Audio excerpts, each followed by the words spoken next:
नमस्कार, मैं हूं ऋतु तोमर और आप देख रहे हैं इंडिया न्यूज मध्य प्रदेश छत्तीसगढ़। छत्तीसगढ़ में तत्कालीन बीजेपी सरकार के कार्यकाल में 17 मई 2013 को एडस मेटा कांड में 4 नाबालिग समेत 8 आदिवासी मारे गए थे। इसे सरकार ने नक्सली मुठभेड़ बताया, जबकि विपक्ष में बैठी कांग्रेस इस घटना को फर्जी मुठभेड़ करार दे रही थी। अब जबकि सत्ता में कांग्रेस है तो इस घटना की न्यायिक जांच न्यायमूर्ति वीके अग्रवाल की एक सदस्यीय पीठ से कराई गई। आयोग ने जांच रिपोर्ट का प्रतिवेदन सरकार को सौंप दिया है, जिसे मुख्यमंत्री भूपेश बघेल ने आज विधानसभा के पटल पर रख दिया। सदन के पटल पर रखी इस जांच रिपोर्ट में मुठभेड़ को फर्जी करार दिया गया है। इसमें 4 नाबालिग समेत 8 निर्दोष आदिवासियों की मौत होने के लिए तत्कालीन सरकार को जिम्मेदार ठहराया गया है। विधानसभा में एडस मेटा कांड की जांच रिपोर्ट आने के बाद अब सत्ता पक्ष और विपक्ष के बीच आरोप प्रत्यारोप का दौर के साथ राजनीति भी तेज होने लगी है। एक तरफ तत्कालीन सरकार में मुख्यमंत्री रहे डॉक्टर रमन सिंह आज आयोग की रिपोर्ट पर कह रहे हैं कि जांच रिपोर्ट सौंप दी है, अब जो भी आगे की कार्रवाई है सरकार को करनी है। यही बात नेता प्रतिपक्ष ने भी कही है। वहीं दूसरी तरफ अब एडस मेटा कांड की जांच की रिपोर्ट आने के बाद पूरी तरह से राज्य सरकार के पाले में गेंद आ गई है। अब देखना यह होगा कि राज्य सरकार इस रिपोर्ट के आधार पर आगे क्या कार्रवाई करती है। लेकिन ये तय माना जा रहा है कि मिशन 2023 के पूर्व राजनीतिक दृष्टिकोण से इस जांच रिपोर्ट का उपयोग कांग्रेस की तरफ से किया जा सकता है। मामले में हो रही सियासत पर आज हम चर्चा करेंगे।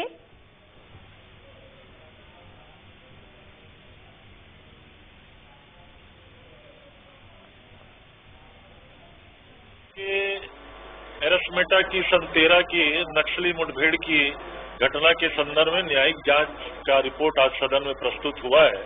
तब भी कांग्रेस पार्टी, हम जब विपक्ष में थे, हमने मांग किया था कि वो मुठभेड़ फर्जी है और प्राइमरी जो रिपोर्ट जुडिशियल इंक्वायरी का सबमिट हुआ है, कांग्रेस के जो आरोप थे वो लगभग उसमें सही पाए गए हैं। अब आगे उसमें एक्शन टेकन के बाद किस तरीके से और आदेश जारी होंगे वो भविष्य की बातें हैं। जो रिपोर्ट आया है उसके ऊपर जो कार्रवाई करनी है, उसकी जो समीक्षा करनी है, उसकी समीक्षा होनी चाहिए और जो रिपोर्ट आए उसका परीक्षण करना चाहिए।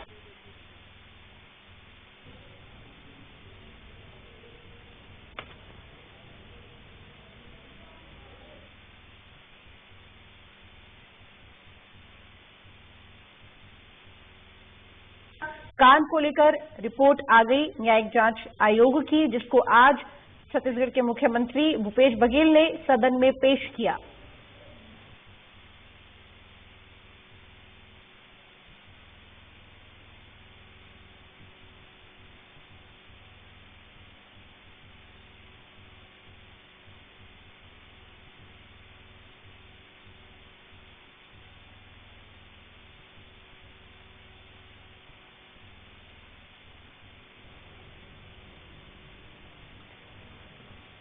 तो एडस मेटा कांड जिसको लेकर आज रिपोर्ट रखी गई सदन पर और वीके अग्रवाल के नेतृत्व में इस रिपोर्ट को सौंपा गया। आपको बता दें कि इस रिपोर्ट में ये साफ जाहिर हुआ कि जिस एनकाउंटर को यहाँ पर रमन सरकार एनकाउंटर कह रही थी वो अब फर्जी साबित हो गया है। 2013 में बीजापुर जिले में ये घटना हुई थी, जिसमें जो आदिवासी लोग थे वो बीज पंडुम एक त्योहार है वो मना रहे थे, लेकिन तभी कुछ जवान वहां पहुंचे और नक्सली समझ ग्रामीणों पर गोलीबारी कर दी गई। बहरहाल इस मुद्दे पर चर्चा करेंगे। तमाम मेहमान हमारे साथ जुड़े हुए हैं। नितिन भंसाली हमारे साथ जुड़े हुए हैं, कांग्रेस के प्रवक्ता हैं। स्वागत है आपका नितिन जी इंडिया न्यूज पर। युधिष्ठिर चंद्राकर हमारे साथ जुड़े हुए हैं, बीजेपी नेता। आपका भी स्वागत युधिष्ठिर जी इंडिया न्यूज पर। इसके साथ ही याज्ञवल्क्य हमारे साथ जुड़े हुए हैं, वरिष्ठ पत्रकार हैं। आपका स्वागत है याज्ञवल्क्य जी इंडिया न्यूज पर। सबसे पहले तो मैं नितिन जी आपके पास आना चाहूंगी। देखिए, आज जो ये रिपोर्ट है सदन पर रख दी गई है और पूरी तरह से जो एक गेंद है वो अब राज्य सरकार के पाले में आ गई है। 2013 में ये कांड हुआ जिसकी रिपोर्ट अब आई। इस न्यायिक जांच में ये साबित होता है कि वो जो मुठभेड़ थी वो फर्जी थी। अब क्या? देखिए, पहली बात तो ये गेम जो आप कह रही है, ये गेम खेलने का काम भाजपा का हमारा नहीं है। हमने शुरू से न्याय की बात की है। 17 मई 2013 को जब एड़समेटा में ये घटना हुई, तभी कांग्रेस में तत्कालीन भारतीय जनता पार्टी की सरकार थी, तभी कांग्रेस ने लगातार इसका विरोध किया और लगातार विरोध प्रदर्शन के माध्यम से कांग्रेस ने आरोप लगाया कि ये मुठभेड़ जो है ये फर्जी है और नियत है आदिवासियों के ऊपर। जैसा कि 4 नाबालिग समेत 8 आदिवासियों की इस फर्जी एनकाउंटर में मृत्यु हुई थी। हमने तभी ये आरोप लगाए थे। सरकार बनने के बाद न्यायिक जांच का आयोग का गठन किया गया, वीके अग्रवाल जी की समिति में, न्यायमूर्ति वीके अग्रवाल जी की उसमें नेतृत्व में, और इसकी जांच हुई और जांच होने के बाद जो रिपोर्ट हमें प्राप्त हुई, और रिपोर्ट आज माननीय मुख्यमंत्री जी ने विधानसभा के पटल पर रखा, जिस रिपोर्ट में ये साफ तौर पर जाहिर हो रहा है कि कांग्रेस ने जो तत्कालीन भारतीय जनता पार्टी की सरकार के ऊपर जो आरोप लगाए थे कि ये मुठभेड़ फर्जी है और इन्होंने मतलब जिन आदिवासियों की हत्या हुई है वो बेगुनाह थे, वो नक्सली नहीं थे। इस रिपोर्ट में ये बात साफ जाहिर हो रही है। तो हमने जो आरोप लगाया वो आरोप साबित हुए। ये सरकार हत्यारी है, चाहे हम जीरम की बात करें या चाहे हम एड़समेटा की बात करें। सच सामने आ चुका है। क्योंकि अब रिपोर्ट विधानसभा की पटल पर रखी गई है, निश्चित तौर पर इस पर आगे क्या कानूनी कार्रवाई होगी, इस पर अब सरकार विचार विमर्श करेगी। ठीक है, युधिष्ठिर जी, आपकी प्रतिक्रिया इस पर? बहुत ही अच्छा बोले हैं माननीय हमारे अली जी। और जो यहाँ पे जो जांच हुई है, ठीक है, मान लो ये फर्जी मुठभेड़ हुई है। फर्जी मुठभेड़ तो नहीं कहा जा सकता। जब वार हुआ था तो एक सिपाही की मौत हुई थी। सिपाही की मौत होने के बाद में वहाँ के जो पूरे टीम है, उसने वहाँ पे धोखे से वहाँ पे जो वार किए, उस वार के कारण ही वहाँ पे उसको नक्सली टीम समझ के उनके ऊपर में जो वार किए थे वो मुठभेड़ नहीं था। लेकिन न्यायालय जी ने, समक्ष न्यायालय जी ने जो ये बात मान्य है, उसको मानते हैं, और उसने जो जो कहा है उसकी अक्षरता पालन सरकार कराए, यही हो गया।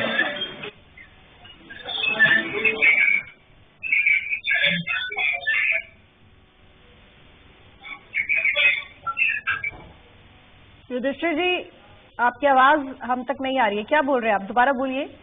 आप चुप हो गए हैं या फिर बोल रहे हैं? युधिष्ठिर जी, जांच है, जो जांच हुआ है वह फर्जी नहीं था। अधिकारियों की युधिष्ठिर जी, मेरा एक सवाल है आपसे यहाँ पर कि ये फर्जी था या नहीं था, इसको लेकर मैं आपके पास जरूर आऊंगी। साबित होगा। ओ युधिष्ठिर जी, नाम युधिष्ठिर है भाई, धर्मराज जैसा नाम है, तो धर्म की बात करो यार। तो न्याय की बात तो गलत मत बोलो। सुनिए नहीं, आपने कहा वो फर्जी नहीं है। ये वहाँ पे भारतीय जनता पार्टी मारने नहीं गया था। वहाँ के आदिवासियों को थी, वहाँ पे जो सिपाही है, सरकार उसकी सरकार थी।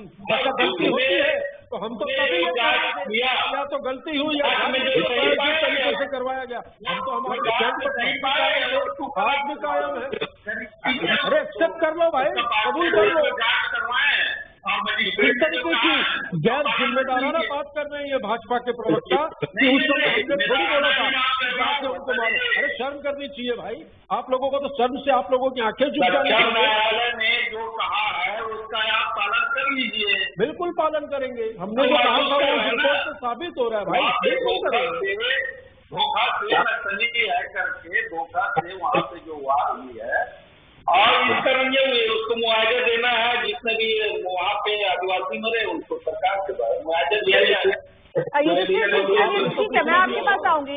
याज्ञवल्क्य जी, मैं आपके पास आती हूँ। नितिन जी, जरा शांत रहिए, मैं आपके पास भी आऊंगी, जवाब लूंगी। याज्ञवल्क्य जी, आपसे मेरा सवाल है, देखिए 2013 के इस एड़समेटा कांड को लेकर ये जो रिपोर्ट पेश की गई है, इससे तो साफ जाहिर होता है कि ये जो मुठभेड़ थी वो वाकई में फर्जी थी, क्योंकि 8 ऐसे निर्दोष लोग मारे गए जिनको ये बताया गया कि कहीं ना कहीं वो नक्सली है। लेकिन वही बात अगर हम ये करें कि उस टाइम पे बीजेपी सरकार थी, उन्होंने भी कहा था कि भाई मुठभेड़ हुई है, लेकिन तब हमने देखा था कि वहां पर एक सिपाही की भी मौत हुई थी। आखिर आखिर पूरा मामला क्या था? ये मुठभेड़ थी, ये नहीं थी? और अगर ये मुठभेड़ थी तो फिर इसमें ये कैसे रिपोर्ट में ये चीज सामने आई है कि भाई ये मुठभेड़ फर्जी थी? और दूसरी बात, अगर ये मुठभेड़ नहीं थी तो तब ये भी कहा गया था सरकार की तरफ से उस वक्त की कि भाई मुठभेड़ ठीक है, लेकिन फिर भी 5-5 लाख रुपए का मुआवजा उनको दिया गया। देखिए, बस्तर का जो अंदरूनी इलाका है वहाँ पे बीज पंडुम एक शब्द होता है। बीज पंडुम का शाब्दिक अर्थ होता है त्योहार। बस्तर के अंदर में कई ऐसे इलाके हैं, कई समुदाय हैं जो क्षेत्रीय अवसरों पर त्योहार की तरह उसको मनाते हैं। तो ये जो गांव का एडसमेटा, इस एडसमेटा गांव की सरहद पे जो बीज पंडुम का तरीका होता है, ग्रामीण लामबंद थे, इकट्ठा थे, बैठे थे, महिलाएं, पुरुष, बच्चे सभी थे। उस दौरान गीत, नृत्य, सारी चीजें होती हैं। टीम निकली हुई थी, जैसा पुलिस का दावा था, सीआरपीएफ की टीम थी ये, और डीएफ के कुछ 1-2 लोग थे, और ये निकले। और इनका क्लेम ये था कि एडसमेटा में जहां पर कि ये ग्रामीणों की मौजूदगी थी अंधेरे में, उनको लगा कि ये माओवादी हैं। ये भी क्लेम किया गया कि उधर से पहला फायर हुआ है। फायर के अगेंस्ट में फिर इन्होंने जो काउंटर फायर किया, उसके बाद ये सो कॉल्ड नक्सली मुठभेड़ हुई। सिर्फ ये संयोग की बात हो सकती है कि जिस दिन ये मुठभेड़ हुई उसके ठीक अगली सुबह, यानी करीब सुबह नहीं कहना चाहिए, दोपहर करीब 12 से 1 के बीच में उस गांव में था। और तब मैंने इस घटना को लेकर रिपोर्ट भी की थी। मैंने गांव वालों का आक्रोश देखा था, नाराजगी देखी थी, और वो स्पष्ट था कि ग्रामीण उस समय भी और अभी भी इस मामले को कोई मुठभेड़ मानने को तैयार नहीं थे, इस स्वरूप में कि उनका ये कहना था कि ये ग्रामीणों का बीज पंडुम का पर्व था, ग्रामीण मना रहे थे, वो एक सामाजिक त्योहार मना रहे थे गांव का। और पुलिस आई और अचानक से उसने फायर खोल दिया।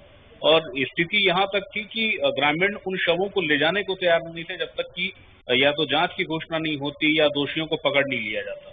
लेकिन जो स्ट्रेटजी होती है सरकार की, वो सरकार की स्ट्रेटजी थी। सरकार पहले अडिग रही कि ये मुठभेड़ है। सरकार का जो अपना तंत्र है, उसको सरकार किसी की भी हो, तंत्र के हिसाब से जो सूचनाएं आती हैं उस हिसाब से वो उसको ट्रीटमेंट करती है। लेकिन जब ग्रामीणों का विरोध बढ़ा और जब ये चीजें समझ में आई कि स्थितियां उतनी पारदर्शी नहीं है जितना पुलिस का या सुरक्षा बलों का दावा है, तो मुआवजा भी दिया गया। और न सिर्फ मुआवजा दिया गया बल्कि न्यायिक जांच की घोषणा हुई। न्यायिक जांच के बाद करीब, जबकि 9 साल का समय बीत चुका है बल्कि उससे ज्यादा, ये रिपोर्ट आई है। उस रिपोर्ट के दूसरे, क्योंकि अभी मैं उस रिपोर्ट को सुबह विधानसभा में दोपहर को मिली है, सही यही है कि मैं उसको सरसरी निगाह से ही पढ़ा हूं, उसको पूरा नहीं पढ़ पाया हूं। लेकिन उसमें एक जगह उल्लेख मिलता है बहुत शुरू में कि 4 साल तक इस पूरे मामले में, जबकि न्यायिक जांच गठित हुई, समुचित रूप से शिकायत या शपथ पत्र के साथ साक्ष्य उपस्थित नहीं हुए थे। तो तमाम तरह के अंतर्विरोध और तमाम तरह की दिक्कतों के बाद, लेकिन अंततः वो न्यायिक जांच आयोग की रिपोर्ट ये कहती है कि ये जो मुठभेड़ बताई गई, ये मुठभेड़ प्रश्नांकित है, इस मुठभेड़ को सही नहीं बताया जा सकता, और तमाम तरह के इसमें प्रश्न हैं।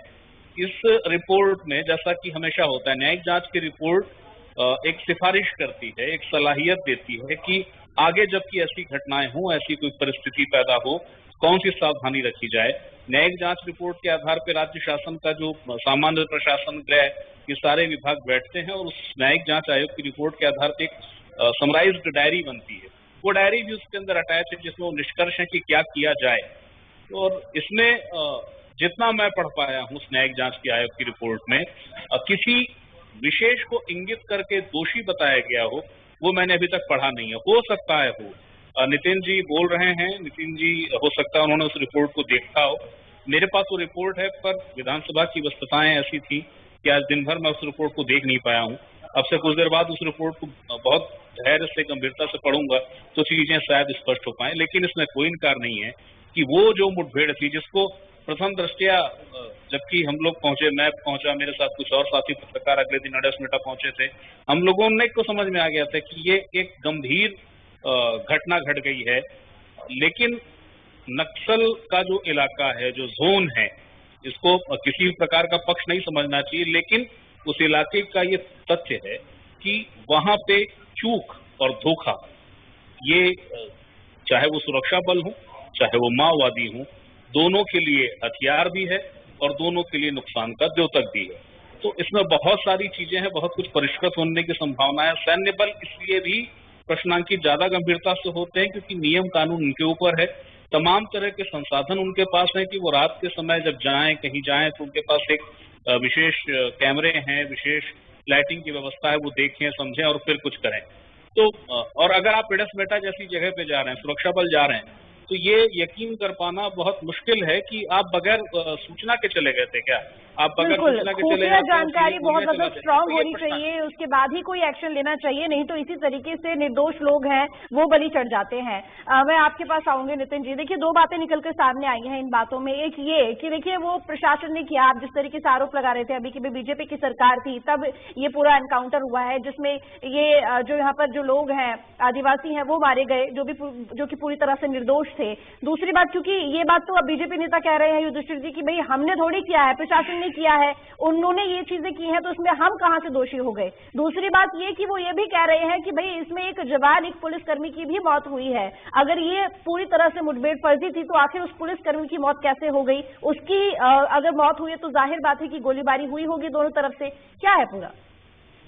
अब ये कितने सुरक्षा बल के जवान थे, कितने जवानों ने फायरिंग की, ये भी हो सकता है कि उनकी फायरिंग से ही उसकी मौत हुई। ये जांच रिपोर्ट में ये भी चीज होगी। पूरी जांच रिपोर्ट मैंने भी अध्ययन नहीं की है, लेकिन हाँ, प्रस्तुत सामग्रियां और इन साक्ष्यों को जब न्यायिक आयोग ने देखा है, मृत व्यक्तियों के परिजनों से या जो घायल थे उनसे चर्चा करने के बाद किसी भी तरह की कोई ऐसी सामग्री प्राप्त नहीं हुई है या कोई ऐसे साक्ष्य नहीं मिले कि जो लोग मृत हुए या जो लोग घायल हुए वे नक्सली थे। ये मुठभेड़ पूर्ण रूप से फर्जी थी, जिसका आरोप कांग्रेस ने शुरू से लगाया था कि ये फर्जी मुठभेड़ है, और न्यायिक जांच आयोग की रिपोर्ट में ये बात साफ जाहिर होती है। न्यायिक जांच आयोग ने आगे इस तरीके के कांड ना हो, इस तरीके की घटनाएं ना हो, इसके लिए उस रिपोर्ट में सुझाव भी दिए बिंदुवार, जो कि बहुत जल्द वो रिपोर्ट सार्वजनिक भी हो जाएगी, तो आप सब लोग भी उसको देख पाएंगे। जैसे खुफिया तंत्र की बात की जाए कि भाई क्या बिना किसी इंफॉर्मेशन के वहां पर जाकर हथियारों से लैस जवानों ने वहां पर फायरिंग शुरू कर दी, बहुत सारी चीजें हो सकती हैं। आज तक जीरम की गुत्थी नहीं सुलझी है। इनके शासनकाल में जिस तरीके से फर्जी एनकाउंटर, फर्जी आत्मसमर्पण, ये चीजें बहुत आम थी, लगभग सुनने में आती थी, और हमने इन चीजों को देखा भी है। आदरणीय हमारे यज्ञवल्क्य जी बैठे हैं, इन्होंने तो वहां पर रिपोर्टिंग भी की है, ये वहां पर रहे भी हैं, और मैं बहुत अच्छे से जानता हूं इनको कि बस्तर के विषय में इनका ज्ञान बेहद महत्वपूर्ण है। जैसा कि इन्होंने भी ये कहा कि ये उसके दूसरे दिन वहीं पर थे और रिपोर्टिंग करने गए थे, और ग्रामीणों में जो एक आक्रोश था वो ये खुद भी बता रहे थे, और उस आक्रोश को कांग्रेस ने भी वहां पर महसूस किया, और कांग्रेस ने डे वन से इसके खिलाफ जो है आवाज उठाई थी। और आज देखिए, बोलते हैं ना कि सत्य परेशान हो सकता है, पराजित नहीं। जो सच था वो सामने आया। इसी प्रकार जीरम का सच भी सामने आएगा। कांग्रेस न्याय करती है। न्यायिक जांच आयोग की रिपोर्ट और उसमें जो सुझाव दिए गए हैं, रिपोर्ट में जो बातें की गई है, इन सारी चीजों का अध्ययन करने के बाद सरकार जो है इसमें कड़े कदम उठाएगी। तो युधिष्ठिर जी, ये जो आरोप लग रहे हैं आपकी सरकार के ऊपर कि भाई आपके शासनकाल में इस तरह की कई एनकाउंटर हुए हैं और लगातार हुए हैं, यानी कि आपके शासनकाल में जो प्रशासन था वो अपनी मनमानी करता था, खुफिया तंत्र की अगर बात करें तो वो इतना वीक था, उस पर ध्यान नहीं दिया गया, ये तमाम बातें सामने आ रही हैं। देखिए, ये इसमें नक्सली के वार में ये वहां से बस्तर में जो होती है, इसमें किसी प्रकार की राजनीति करने के मैं जहाँ तक सोचता हूँ कि यह विषय नहीं हो पाती।